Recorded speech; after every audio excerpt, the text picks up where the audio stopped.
Welcome back to the Super Centex Podcast with DJ Ramirez and Chad Conine, who is at a hunting lodge somewhere with a deer staring over his shoulder. Yeah, I probably shouldn't give too many details about where I am. My cousin has a big game ranch here, and he doesn't want poachers sneaking in here to, take any of his animals. But I'll just say this: I'm entrenched in six-man country. Gotcha. An undisclosed location. DJ looks like she's just at her normal location. Yeah. All right. Well, so if you have a 7 or 8 team district, then welcome to district play because that's starting this week in Central Texas and all over the state. So we have several districts like that in Central Texas. I'm going to highlight 3 of them. Out of District 12-6A, which of course is Midway, Harker Heights, Temple, Shoemaker, that district. Or District 7-2A D1, which is Axtell, Bosqueville, Italy, etc. Or District 10-2A D2, which we know is Mart and Chilton and Bremond, Goldthwaite. Which of those do you expect to be the most competitive? Fire away, DJ. Well, I actually think that Axtell district, might have some sleepers, Itasca, I think, is better than their record says. They've got some vets. I feel like you can't really. I'm trying to put this in the right words, right? Like I don't think that you can really tell off of some of these games that they've played. They won the games they should have won, right? And then obviously Heiko, Cayuga are a really good team. So. But I think that it's going to be a lot more competitive than it looks. Italy has been raising through the competition. Dawson's a really good team. Valley Mills is a really good team. Bosqueville's been better than they've been in the past few years. Axtell, obviously a really good team, and even without Levi Leathers. So, I feel like in Midway's district, there's obviously pretty good teams, but there's the outliers. And then in that other 2A district, it's going to be Mart-Bremond, right? It's going to come down to that game this week, which, I was talking to Coach Hoffman this morning. He was like, I wish it wasn't so early, right? This is a game that should be played later in the season. True that. Yeah. I think the 6A district looks competitive. I've been pretty much more focused on these 2A districts. Number one, I'm writing a preview capsule on the Itasca Bosqueville game, and that's a huge game to start out district for both those teams because behind Axtell and Italy, it's really hard to say who 3 and 4 are. I agree. And then you flip it over to Mart and Bremond opening against each other this week. And I did the season preview for this district, and it's a funny district to break down, especially going into the season when Chilton was, a state semifinalist coming back, because you had Mart-Bremond, Chilton as the 3 up in front of everybody else, and then you had Goldthwaite there, kind of being like, all right, is Goldthwaite going to be the Goldthwaite of old? Mm-hmm. And then after that, you kind of had this separation, a couple of separations, because you've got Wortham and Frost. They're decent. They're competitive, yeah. And then you've got Hubbard and Meridian, who are not, have not been competitive lately. Yeah. I'm sure they're trying hard and practicing hard and competing to win, but they just haven't won many games, and they play each other this week. And we all agreed that's a tough game to pick too. But Mart-Bremond, probably the winner of that is the district champion after this week, right? And then with Chilton sitting there at 1-2, it says 1-2. Are they 1-2? That's Yeah, right. that's Yeah, right. Yeah, because yeah. they With have to Chilton sitting play, there, I think, mhm. seven district games. And when Decorian Evans comes back, could be a big deal in this district race because without him, it doesn't look like they're a guarantee to finish ahead of Frost or Wortham. You Right. know, and then they've got a crucial, interesting game this week because they play Goldthwaite, and probably the four teams that you would have said are the four playoff teams going into the season play each other this week. Yeah, that's a good point. Uh, so, and I do think the winner of Wortham and Frost puts itself in a good position because Mm-hmm. Mm-hmm. um, that's a game that both of those teams would need to win, you know. Yeah, Um, I kind of broke that down in that district, and it just so happens that all those teams play each other this yeah, week. yeah. Yeah. I do agree with DJ in that the Axtell district, which is 7-2A, looks to me like the most competitive because even with Valley Mills and Dawson sitting there at like 1-3, um, those teams were playoff teams last year. I mean, they've gotten off to slow starts, but uh, I wouldn't be stunned to see either of those teams, rise up and get fourth place or get into that playoff mix. So I don't think there's a lot of separation between 1 through 7 or whatever in that district. Um, I think those teams are pretty close. Maybe obviously Axtell's the favorite going in, but what do we know the Levi Leathers situation, DJ? I mean, no, I haven't really talked to Coach Horn since that Friday, and they were pretty sure that it was probably broken. Yikes. So yeah, That's I so unfortunate. it Broken is leg, broken arm. his ankle or his foot. Ouch. Yeah. Yeah, it's tough.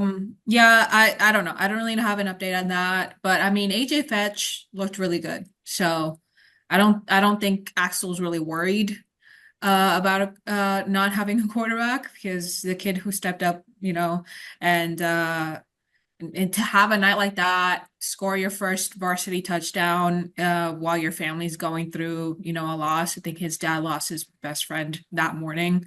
Hmm. So, yeah, it was a pretty big game for HFH, and I think the Longhorns are going to be fine in the long run. Yeah. So you guys referenced it, but obviously one of the best games in the week in Central Texas, one of the best in the state this week is number one Mart playing number four Bremond in the 10-2A opener. That's where Chad Conine will be. So both of these teams do have losses on the ledger. We don't always expect that at this young stage of the season, but do you expect them to both make deep playoff runs again? And can the Tigers knock off the Panthers? What say you? Ooh. Well, I got to go out there, so I'm going to stay mum on that second question. You're certainly not going to pick against Mart. That's what you're not going to do. Yeah, I mean, it's an easy pick because you're going to Mart, you don't pick against Mart, right? They Right. might not let you. No, I'm just kidding. They're fine, friendly people, but they do seem to pay attention to who we pick and what we Sure say. they do. Gotta love that about them. Yeah, Bremond can win this game. It's possible. I'm like I said, I'm going to pick Mark, but Bremond can win this game. Uh, I don't know that they don't have the most challenging non-district schedule I've ever seen. Looking at who they played, and so it'll be probably a little bit of a upgrade. I think Grapeland's probably good, probably pretty good. They lost to them in week two, but this will be an upgraded competition for Bremond. I mean, Coach Hoffman was. I don't want to say he was down, but he was dealing with reality, I guess I'll say, after their season opening loss against Whitney. And as soon as we come in here and say they bounce back and they're right back where they're supposed to be, I think he would be quick to say, no, we're not. Slow down and maybe temper your expectations on this team. However, I do think it's a Mart team that could get through the rigors of the regular season. Let's be a little bit frank here and say Mart plays about 8.5 pointless games a year, right? They got to play enough to win to get in the playoffs, and then we'll see what they got in the playoffs. So I'll just by saying that, I'll say yes, they do have a chance to make a deep playoff run, no matter how rough things were against Whitney and how thin the numbers seem to get. There's just something about that school and that program that they're not going to go away without a fight. Now, Bremond might have their best team in a while too, although I did hear about some injuries and transfers that they're dealing with too. Gotcha. DJ? Yeah, I mean, it's very difficult to go into Mart and beat Mart, right? And I do think that they played a harder non-district schedule. Sure. And Bremond still has a chance to win, obviously. I still think they're really good. For Mart, I feel like the issue lies in that you don't really have anyone other than DeMontrell Medlock doing anything, right? Like he's kind of carrying a lot of the load. Yeah. And I think defensively they've got some guys really coming up. On defense, they do have a lot of like dynamic guys that are gonna step up. But offensively, like obviously last week they played Moody, so Moody's kind of going through the pains of like a new head coach. It's not really a different system because he's been there as an assistant, but they've been in a tough spot. Bremond, they played Moody. Right? Oh. Yeah. Mart played Bartlett. Mart played. Yeah. Yeah, Mart played 2 weeks ago and Bremond played Moody, so neither one of them had that much of a district to them. Yeah, no. I was looking at the wrong schedule, sorry, because I got it right here. Yeah, but no, Maypearl I think is a better team than what they look like, and so obviously getting that win, and it's a close win. Whitney is just it was the first game of the season. They're a bigger team. I feel like they had more momentum than Mart, because Mart's coming off another loss in the state title game, right, and losing a lot of production. And so I feel like Mart they're gonna be in the playoffs. I don't know if they're gonna make it as far as they usually do. They just need somebody other than Medlock to step up. They might get that. That's I think what will be key for the Panthers in this district season is for maybe some other guys to step up and be supporting guys for DeMontrell. I do feel like they certainly, obviously, this is an obvious statement. They miss JD Bell. They would love to have JD Bell. At the same time, for a different reason, for graduation, Bremond misses a guy like McLean Minor, who was a first team Super Centex player last year for their team. And so, yeah, when you lose a guy, guys of those caliber on the 2A level, you feel those losses, Well, and also, when you're playing Whitney and Maypearl, when you're playing schools that are a lot bigger, a full 3 divisions bigger, some of these guys that might be really good against 2A teams in their district, they might get their legs under them now the district play started. Here's what I'll say. I think Bremond did they go 4 rounds deep last year? It was 3 or 4 rounds. And Mart, of course, went 6 rounds. I say they both get at least 4 rounds. Yeah. I mean, they know how to win in the playoffs. Yep. All right. So Robinson last week. The eye-opener of the state. No doubt. The Rockets exploded into the state rankings. They moved to number 7 in 4A D2 after last week's very impressive win over number 2, Glen Rose. District play for 12-4A will not begin until October 11th. They all have games this week, and then I think they'll take next week off prior to district starting. But the question is this: have the Rockets, the state-ranked Rockets, become the favorite in a district that also includes China Spring, La Vega, Connally, Gatesville, Lorena? What do you, What's the guy? Who's the guy on the old guy on game day? Lee Corso? Corso. Not Lee so Corso, fast, my friend. my friend. Yeah. I like what Robinson has done so far this year. I've seen La Vega twice, and let me tell you, all these teams in this district have had their challenges in non-district. They played some good teams, but when you look at the lineup, I mean, I don't know that I've ever seen a non-district schedule of the caliber that La Vega has played, especially as it looks on paper to start out the year, because. I think Okay. China Spring had one or two seasons ago where they There were was, yeah, there was similar. just, But go yeah, on. yeah. But Kennedale to open with, then Salina, West Orange start, Brownwood, and Stephenville. Now, I think West Orange start maybe ended up being better than they looked on paper to start the year, and Brownwood didn't look too good when I saw him the other night. And La Vega got a little bit of feel good back by rolling over them. But from what I've seen, watching the China Spring University game, watching La Vega a couple of times, La Vega is the top dog going into district play. And that's how we picked it going into the Mm-hmm. season. Mm-hmm. DJ, you got a chance to talk to Coach Lancaster and go out to Robinson. I mean, what do you think? I definitely think the Rockets are gonna be up there. Like I feel like they're gonna challenge some of these other teams. It's gonna be tough. I'm not gonna say it's not because like um Chad said, La Vegas probably challenged themselves more than the other teams in this district with, some of their non-district games. Um but I mean, so has everybody else in one way or another, right? Like Connally, Lorena, Gatesville, Robinson.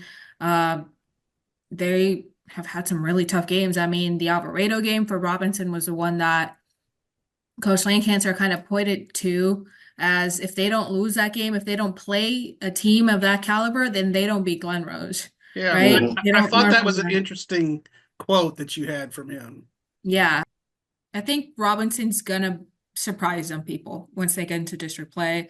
Um, I feel like they could. I feel if I'm looking at the teams right now, it's gonna be La Vega, Robinson, China, and Connally. And Gatesville is gonna be right there on the edge. Um, And I you're could be just wrong. and you're just not even mentioning the Lorena Leopards. Look, Lorena is Lorena, but I feel like they're just a little young in the places where you need some experience. That's fair. So, and it's not like they aren't doing good. I feel like they've turned it around from, their first couple of games. They could challenge some people. And They I could said use a Braylon Henry on their team. That would be pretty good. yeah, like I said, like they're a little young and inexperienced in the places where you need veterans when you're playing this type of competition. So, I do think La Vega remains the favorite, but uh, we picked in the preseason. I think we had in our trib, overall staff predictions. We had, I think, La Vega and China, Connally and Lorena making the playoffs, with Gatesville and Robinson as the odd teams out. and Rockets have a chip on their shoulder, I'm because sure they they look at I'm sure they took note of that. And I don't think there's any easy outs in this district. Even um well, there's no even. I mean, there's no bad teams in this district. So they all made the playoffs last year, and clearly the Rockets are on their way up. So Should be fun. Should be a lot of fun. So finally, never let it be said that we here at the Super Centex podcast overlook those big boys in the trenches, the hogs. We know how important offensive line success is to a team. Um, but, we obviously talk about the guys who score the touchdowns the most. That's what we Ooh. do. Who's the best overall O line you've seen this year? Or maybe if you have a particular lineman that's jumped out. And granted, we're keeping stats, we're following the ball, so it's not always easy to pick those guys out. But have you taken notice of any that have impressed you? I mean, obviously, every single team in the district we just talked about has some great O lines, right? Because they're full of fantastic running backs, and you can't have a great running back if you don't have a good O line. So, um, yeah, I mean, just talking to Evan Moreno, who's the running back at Robinson yesterday, and he was talking about how much his O line, you know, works to make it easy for him and for Stephen Knight, who unfortunately What got a hurt. game Yeah. Moreno had. Holy smokes. 37 carries for over almost 300 yards, and then 109 kick return yards and 69 yard touchdown reception. Yeah, I mean the kid is good, and he plays baseball, basketball, runs track, and plays football. So I mean, Good athlete. yeah. I also really like, obviously, university. You don't have running backs like LD Evans and JD Bell without a great O line. And Micah Willis is, a veteran, all Hmm. state, Super Centex district guy, yeah. Super Centex. He's got his honors. I think that Waco High has some really good O linemen as well. And I don't think they get a lot of recognition, obviously, because their record hasn't been that great. But I mean, I think didn't Zach do a story on Dante Ward? Yeah, Dante Ward Jr., Yeah. And uh, then son of a, you know, former Waco High guy who played at Texas Tech. So and I think Kelvin Young is also part of that O line, senior tackle. And I mean, he puts up a lot of, you know, uh great blocks. Every time I get the stat sheet and it's like, oh, pancakes. mhm, And probably Kelvin Young serving them up. So yeah. um yeah, I mean those are the ones I can think of off the top of my head. One guy I'll mention, we talked a lot about Martin and Caden Villarreal was a crucial part of their state final run last year. Smart kid, got to talk to him at photo day a little bit, and very much was able to put the Mart thing into perspective for me because that's the story I was doing and what the expectations are for the players there. I've seen La Vega twice, and they don't always run behind Ethan Thompson, but they do. It works out pretty well for him, I feel like, and that's a great combination to get Yeah. Bryson rolling in behind that big dude. And you go and talk to Hyde after the game, and it's so funny because I'm down there shooting games, and I hear the coaches just get all over like they had a pre-snap penalty, and they may have had two pre-snap penalties on a drive against Brownwood, and Coach Don Hyde was just livid. He was one of the players did it, I think, both times, and he was just giving him fits, right? And then I go talk to Hyde after the game, and I asked him about Bryson Rowland, and he was like, "Well, those big boys up front are blocking for him," you know. Those coaches are quick to point out the honorary uh, for sure. Well, and in particular, the ones that don't, and I think they all kind of shy away from individual glory and putting it all on one kid, because I mean, football is the ultimate team game. So I think anytime you say, "Hey, so and so was awesome," offensively, they're gonna go right to those offensive linemen. Yeah, they're such an integral part of what a team does offensively. If you have a Mhm. bad line, yikes. Mhm. But Ethan Thompson certainly is a D1 guy, state powerlifting champ, just Mhm. big, strong, And I tell you, I watched him on day one of practice because I was doing a story on them. And it's like there's a coach out there, but if there weren't a coach out there, you feel like Ethan could run the drill. Yeah. Well, and good basketball player too. He's Yeah. Oh a my big man gosh. in You see basketball. him on the basketball court. Like you're about to get run over if you're trying to. Don't take a charge. He's gonna take a charge. Yeah. Obviously, I've seen Midway more than anyone else. I was at the China Spring University game, so I did get a chance to see those offensive lines firsthand. But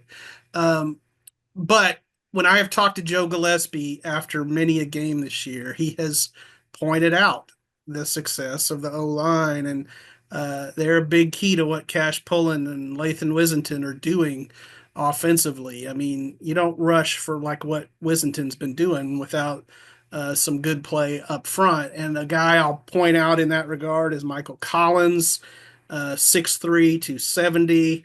Another guy that's going to play on Saturdays, and he was preseason Super Centex. I think he may have been second team Super Centex last year. So yeah, Midway's got a good line too, and that's been a probably underrated element of their success. So little love for the big boys. So as we mentioned, Chad, you will be coming back from the hunting range. From 6-man territory, from 6-man to 2A, so I'm not going to big city. Bremond Mart. That should be a lot of fun. Yep. Looking forward to it. Big game. And then DJ will be parking it at Waco ISD. She can just stay overnight. Yeah, I mean, it's right down the road, so it should be fun. It's Thursday night, University versus Lampasas, and then on Friday, Marlin and West are playing there. Well, Marlin's still waiting for their stadium to be ready, so we're gonna just have a chill weekend at home. University kind of has their hands full with that one, don't they? Yeah, a little. I don't know. I think they beat Lamp. I think they'll beat Lamp. I think they're gonna win. But I actually found it harder to pick the West Marlin game, but Lampasas is 4-0 now. They haven't played. I still like they haven't played a team as good as University yet, probably. Yeah. And I think University's playing at home. They're coming off of a loss. So I just feel like you can't doubt the Trojans when they're. And they played good on Thursday night last time they did it. Yeah. Well, this is their third straight Thursday game. So they're in that rhythm. Yeah. They're in that rhythm. They had a really good shot to beat Class 6A Shoemaker last week. Just came up a little short.